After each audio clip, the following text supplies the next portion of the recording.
ಅದೇ ಮತ್ತೆ ಒಂದು ಸಾರಿ ಕೇಳೋದಾದ್ರೆ ನಿಮ್ಮ ಹುಟ್ಟಹಬ್ಬದ ಸಂದರ್ಭದಲ್ಲೂ ಕೂಡ ಯಾವತ್ತೂ ಆತ್ಮೀಯತೆ ಬಗ್ಗೆ ಮಾತಾಡಿದ್ರೆ ಒಂದು ವಿಡಿಯೋ ನೋಡ್ತಾ ಇದ್ವಿ. ನೀವು ಅವರು ದರ್ಶನ್ ಅವರು ಕ್ರಿಕೆಟ್ ಟೈಮ್ ಅವ್ರ ಜೊತೆ ಇದ್ದಂಥ ವಿಡಿಯೋ ತುಂಬ ಈಗ ವೈರಲ್ ಆಗ್ತಾಯಿದೆ. ನಿಮ್ಮ ಸ್ನೇಹದ ಬಗ್ಗೆ ಸಿ ಯಾವತ್ತೂ ನಾವೊಂದು ಹೇಳ್ತೀನಿ ಕೇಳಿ.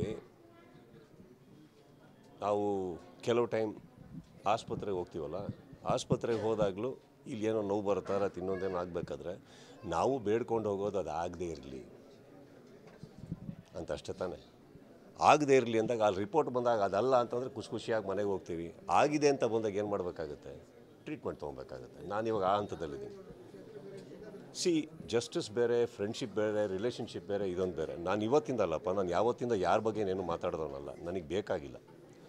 ಚಿತ್ರರಂಗದಲ್ಲಿ ಅಂದಾಗ ಈ ಚಿತ್ರರಂಗ ನಾನು ಸೇರ್ಪಡೆ ಆಗಿರೋದ್ರಿಂದ ಚಿತ್ರರಂಗದ ಮೇಲೆ ಒಂದು ಕಪ್ಪಿಚಿಕ್ಕೆ ಬರೋದು ನಮಗೂ ಇಂಟ್ರೆಸ್ಟ್ ಇಲ್ಲ, ನಮಗೆ ಇಷ್ಟ ಇಲ್ಲ. ಇಲ್ಲಿ ತುಂಬ ಜನ ಸೇರಿ ತ್ಯಾಗಗಳನ್ನ ಮಾಡಿ ದುಡ್ದಿದ್ದಕ್ಕೆ ಕನ್ನಡ ಚಿತ್ರರಂಗ ಇವತ್ತು ಬಂದು ನಿಂತಿದೆ. ಎಷ್ಟೋ ವರ್ಷಗಳ ಇತಿಹಾಸ ಇದು. ಯಾವುದೋ ಒಂದರಿಂದ ಹೆಸರಾಳಾಗೋದು ತಪ್ಪಾಗುತ್ತೆ. ಅದಕ್ಕೆ ನಮಗೆಲ್ಲರ ಆಸೆ ಆದಷ್ಟು ಬೇಗ ಇದಕ್ಕೊಂದು ನ್ಯಾಯ ಸಿಗಲಿ, ತೀರ್ಪು ಸಿಗಲಿ. ನಿಮ್ಮಷ್ಟೇ ಖುಷಿ ನಾವು ಪಡ್ತೀವಿ. ಅಕಸ್ಮಾತ್ ಆರೋಪಿ ಯಾರು ಅಂತ ಹೇಳೋದಕ್ಕೆ ಜಡ್ಜ್ ಅಂತ ಒಬ್ಬರು ಕೂತ್ಕೋತಾರೆ, ಅದಕ್ಕೆ ನಾವು ತಲೆ ಬಾಗಬೇಕಾಗುತ್ತೆ. ಕರೆಕ್ಟ್. ಇಲ್ಲಿ ಕೂತ್ಕೊಂಡು ನಾವು ಜಡ್ಜ್ ಮಾಡೋದ್ರಲ್ಲಿ ನಮ್ಮ ಮೆಚ್ಯೂರಿಟಿ ಏನಿದೆ ಅದು. That's all I am saying. ಇಲ್ಲಿ ನನಗೆ ಗೊತ್ತಿರೋದು, ನಾನು ಕಣ್ಮುಂದೆ ಬರೋದೇ ಆ ಫ್ಯಾಮಿಲಿ ಬರುತ್ತೆ. ಸೊ ಎಲ್ಲೋ ಒಂದು ಕಡೆ ನಮಗೆ ಗೊತ್ತಿರೋದು ಅದು ಯಾರೇ ಆಗಿರಲಿ, ಅದು 100% ಇವಾಗ ಇವರೇ ಅವರೇ ಅಂತ ಹೇಳೋದಕ್ಕೆ ನೀವ್ಯಾರು ನಾವ್ಯಾರು ಸರ್? ಇಡೀ ಕರ್ನಾಟಕ ಸುದೀಪ್ ಅವರನ್ನು ಅಭಿನಯ ಚಕ್ರವರ್ತಿ ಅಂತ ತುಂಬ ಪ್ರೀತಿಯಿಂದ ಗೌರವದಿಂದ ಕಾಣುತ್ತೆ.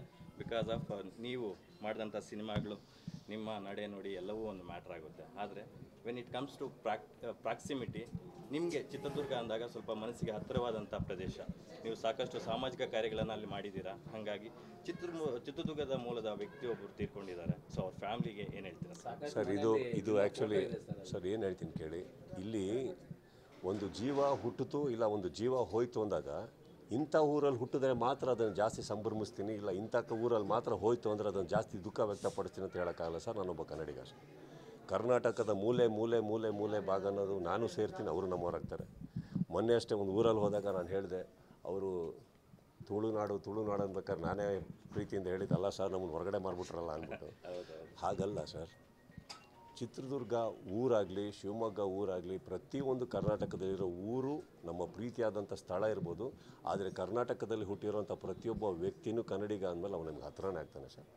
ಅವ್ರಿಗೆ ಅನ್ಯಾಯ ಆಗಿದ್ಮೇಲೆ ಯಾವ ಊರು ಅಂತ ನೋಡೋಕ್ಕಾಗಲ್ಲ ಸರ್. ಪ್ರತಿ ಊರಲ್ಲಿ ಯಾರೇ ಆಗಿದ್ರೂ ಅವ್ರಿಗೆ ನ್ಯಾಯ ಸಿಗಲಿ ಅಂತಲೇ ನಮ್ಮ ಆಸೆ ಇರುತ್ತೆ ಸರ್. ಕೊನೆಯದಾಗಿ ಪಬ್ಲಿಕ್ ಲೈಫಲ್ಲಿ ಇರ್ತಕ್ಕಂತಹ ಸೆಲೆಬ್ರಿಟಿಗಳು, ಎಸ್ಪೆಷಲಿ ದೊಡ್ಡವರು ಅನ್ಸ್ಕೊಂಡವರು ತುಂಬ ಜಾಗರೂಕವಾಗಿರಬೇಕಾಗುತ್ತೆ. ಅವ್ರು ಏನೇ ಒಂದು ಸ್ಟೆಪ್ ಹಾಕಿದ್ರು ಅವ್ರನ್ನ ಸಾಕಷ್ಟು ಜನ ನೋಡ್ತಾ ಇರ್ತಕ್ಕಂಥ ಕಣ್ಣುಗಳಿರ್ತವೆ, ಲಕ್ಷಾಂತರ ಕಣ್ಣುಗಳು, ಕೋಟ್ಯಾಂತರ ಕಣ್ಣುಗಳು. ಸೊ ಈ ನಿಟ್ಟಿನಲ್ಲಿ ಒಂದಷ್ಟು ಜನಕ್ಕೆ ಒಂದು ಕಿವಿ ಮಾತು ಹೇಳೋದಾದರೆ ಸರ್, ಅದಕ್ಕೆ ನಾನು ತುಂಬ ಚಿಕ್ಕವನು ಸರ್. ನಾನೇ ಡೈಲಿ ಬೆಳಗಾದರೆ ತಪ್ಪು ಮಾಡ್ತಾ ಇರ್ತೀನಿ, ಮನೇಲಿ ಬೈಸ್ಕೊತಾ ಇರ್ತೀನಿ. ಸೊ ಇಲ್ಲಿ ಯಾರು ನಾವು ಸೆಲೆಬ್ರಿಟಿಗಳು ಅಂದ ತಕ್ಷಣ ಮಾತ್ರಕ್ಕೆ ನಾವು ಯಾರು ದೇವರಲ್ಲ, ದಯವಿಟ್ಟು ಆ ಥರ ಟ್ರೀಟು ಮಾಡಬೇಡಿ, ಆ ಥರ ಅಂದ್ಕೊಳ್ಳಬೇಡಿ. ಆ್ಯಂಡ್ ನಾವು ಮಾಡೋದೆಲ್ಲ ಸರಿಯೇ ಮಾಡಬೇಕು ಅನ್ನೋ ಅಂಥ ಒಂದು ಪ್ರೆಷರು ನಮ್ಮ ಮೇಲೆ ಹಾಕಬೇಡಿ ಆಗುತ್ತೆ. ಯಾಕಂದರೆ ತಪ್ಪುಗಳನ್ನು ಮಾಡೋನೇ ಮನುಷ್ಯ, ಫ್ಲಾಪ್ಗಳು ಕೊಡೋನೇ ಹೀರೋ ಸರ್. ಕಲಿಯೋಣ, ಮುಂದೋಗೋಣ. ಓಕೆ, ಕಲಿಸೋದಕ್ಕಲ್ಲ ಸರ್ ನಾನು ಬಂದಿರೋದು, ಕಲಿಯೋಕ್ಕೆ. ಈಗ ವೇದಿಕೆ ಮೇಲೆ ಕಾರ್ತಿಕ್ ಅವ್ರಿಗೊಂದು ಒಳ್ಳೆ ಕಿವಿ ಮಾತು ಹೇಳಿದ್ರಿ, ಹೀರೋಗಳಾಗಬಾರ್ದು ಅಂತಕ್ಕಂಥ. ಹೀರೋ ಆಗಬಾರ್ದು ಅಂತ ಹೇಳಿಲ್ಲ, ಹೀರೋ ಆಗೋದು ಯಾವಾಗ ಬಿಡ್ತಾನೆ ಅವಾಗಿನ ಹೀರೋ ಆಗೋದು ಅಂತ. ಫೈನಲ್ ಚಿತ್ರೋದ್ಯಮ ಏನು ನಿಲುವು ತಗೋಬೇಕು ಅಂತ ನಿಮ್ಗೆ ಅನಿಸುತ್ತೆ ಸರ್? ಚಿತ್ರೋದ್ಯಮಕ್ಕೆ ಏನು ನಿಲುವು ತೊಗೊತೀರ ಅಂತ ದಯವಿಟ್ಟು ಕೇಳಬೇಡಿ. ತೊಗೊಂಡಾಗೆಲ್ಲ ನಾವೆಲ್ಲರೂ ಎಷ್ಟು ಜೋಕ್ಸ್ ಆಗಿದ್ದೀವಿ ಅಂದರೆ, ಯಾರೋ ಒಬ್ಬರು ಬರ್ತಾರೆ, ನಮಗೆ ಸಿಕ್ಕಾಪಟ್ಟೆ ಹೊಡಿತಾ ಇದ್ದಾರೆ ಇವರು ಮನೆಯಲ್ಲಿ ಅಂತ ಹೇಳ್ಬಿಟ್ಟು ಇನ್ನೊಬ್ಬರು ಮನೆಗೆ ಹೋಗ್ತಾರೆ, ಅವರಿಗೆ ಸಪೋರ್ಟ್ ಕೇಳ್ತಾರೆ, ಅವ್ರಿಗೆ ಸಪೋರ್ಟ್ ಮಾಡ್ತಾರೆ. ಫೈನಲಾಗಿ ಅವರಿಬ್ಬರು ಒಂದಾಗ್ತಾರೆ, ಸಪೋರ್ಟ್ ಮಾಡಿದವ್ರು ಗೂಬೆಗಳ ಥರ ಕಾಣಿಸ್ತಾ ಇರ್ತಾರೆ. ಪಾಠ ಮುಗೀತು. ನಾವೇನು ಮಾಡಬೇಕು? ಮನೆಗೆ ಹೋಗ್ಬೇಕು, ಚಾನಲ್ ಆನ್ ಮಾಡ್ಕೊಬೇಕು, ನಿಮ್ಮ ನ್ಯೂಸ್ ನೋಡ್ತಾ ಇರಬೇಕು, ಏನೇನು ಹೇಳ್ತಾ ಇದ್ರೆ ಅಂತ ನೋಡಿಬಿಟ್ಟು ನಾವು ಏನೇನು ಮಾಡಬಾರ್ದು ಅಂತ ಕಲಿತಾ ಇರ್ಬೇಕಮ್ಮ. ಇಂಥದ್ರಲ್ಲಿ ನಿಲುವು ಬೇಡ ಸರ್. ಈ ಹಿಂದೆ ನಟ ಜಗ್ಗೇಶ್ ಅವರನ್ನು ಬ್ಯಾನ್ ಮಾಡಿದಾಗ ಅಣ್ಣ ಅವರು ಒಂದು ಮಾತು ಹೇಳಿದ್ರಂತೆ, ದಯವಿಟ್ಟು ಚಿತ್ರರಂಗದಲ್ಲಿ ಬ್ಯಾನ್ ಅಂತಕ್ಕಂಥ ಪದವನ್ನು ಯಾರಿಗೂ ಬಳಸಕ್ಕೆ ಹೋಗಬೇಡಿ, ಏನೇ ಇದ್ರೂ ಮಾತುಕತೆ. ಇದನ್ನ ಇಲ್ಲೇ ಎಂಡ್ ಮಾಡ್ತೀನಿ. ಅಣ್ಣವ್ರು ಹೇಳಿದ್ರು ಪರವಾಗಿಲ್ಲ, ವಿರುದ್ಧವಾಗಿ ಮಾತಾಡೋಷ್ಟು ನಾನು ಆ್ಯಕ್ಚುಲಿ ಹುಟ್ಟೇ ಇಲ್ಲ. ಜಗ್ಗೇಶ್ ಅವರು ನಮ್ಮ ಸಹೋದರರು, ಅವ್ರಿಗೆ ನಮ್ಕಿನ್ನ ಚೆನ್ನಾಗಿ ತಿಳುವಳಿಕೆ ಇದೆ. ಆ್ಯಂಡ್ ಇನ್ನೊಂದು, ಬ್ಯಾಡ್ದಿದ್ದ ಜಾಗದಲ್ಲಿ ಕೈ ಹಾಕಿದ್ರೆ ಏನು ಮಾತಾಡಬೇಕು, ಹೆಂಗೆ ಎಸ್ಕೇಪ್ ಆಗಬೇಕು ಅಂತ ಅವ್ರಿಗೆ ನನಗಿನ್ನ ಚೆನ್ನಾಗಿ ಗೊತ್ತಿದೆ ಅಮ್ಮ. ಸೊ ಇದರಲ್ಲಿ ನಾನು ಬಹಳ ಬಹಳ ಮುಗ್ಧ. ಈಗ ಬಿಟ್ಟರೆ ಮನೆಗೆ ಹೋಗ್ತೀನಿ ನಾನು. ಏನಪ್ಪ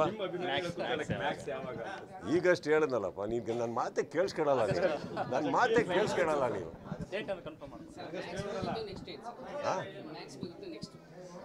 ಫಸ್ಟ್ ಆಫ್ ಆಲ್ ಮ್ಯಾಕ್ಸ್ ಮುಗಿಸಿ ಹೊರಗೆ ಬಿಟ್ಟರೆ ನನ್ನನ್ನು ನಂಬ್ಕೊಂಡಿರೋ ಸ್ವಲ್ಪ ಬಿಡ್ತಾರೆ. ಈಗ ನೆಕ್ಸ್ಟ್ ಯಾಕಪ್ಪ, ಮನೆಗೆ ಹೋಗೋಣ, ನ್ಯೂಸ್ ಚಾನಲ್ ಆನ್ ಮಾಡೋಣ. Thank you sir.